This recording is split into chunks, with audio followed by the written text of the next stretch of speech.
Hello guys, welcome back to the channel. তো এই ভিডিওতে আমরা কয়েকটি ক্রিকেট আপডেট নিয়ে কথা বলবো। তো শুরুতেই কথা বলা যাক কলকাতা নাইট রাইডার্স টিমকে নিয়ে।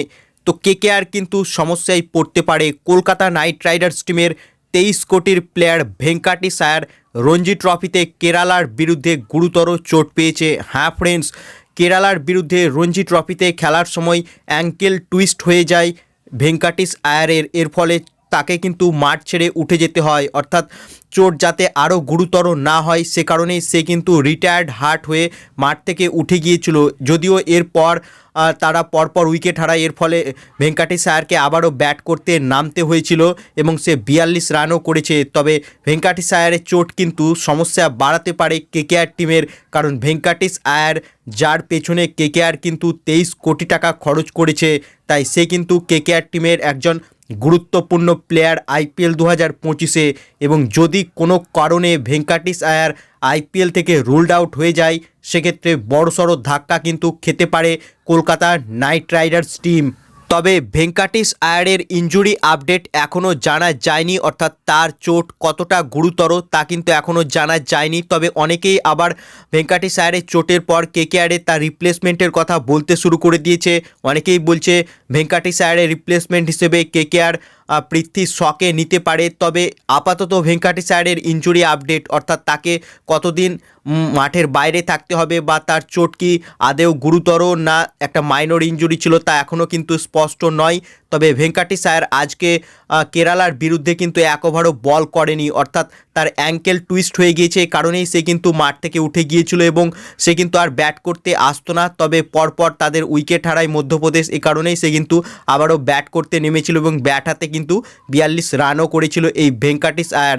তবে আপাতত আমরা আশা করব কেকেআর ফ্যান হিসেবে যে ভেঙ্কাটেশ আয়ার যেন দ্রুত সুস্থ হয়ে ওঠে এবং আইপিএলে কলকাতা নাইট রাইডার্স হয়ে শুরু থেকেই খেলে।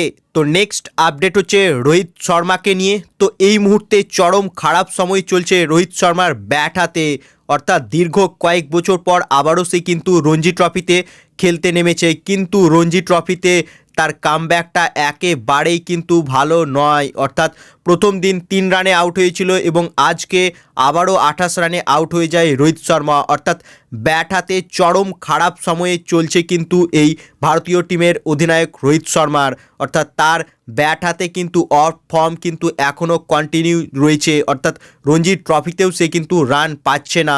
যদিও চ্যালেঞ্জিং উইকেটে খেলা হচ্ছে রঞ্জি ট্রফিতে মুম্বাই বনাম জম্মু কাশ্মীরের ম্যাচটি, সেখানে রোহিত শর্মা প্রথম দিনে 3 রান এবং তারপরের দিন 28 রানে আউট হয়েছে, অর্থাৎ ব্যাট হাতে তার অফ ফর্ম কিন্তু এখনও কন্টিনিউ রয়েছে।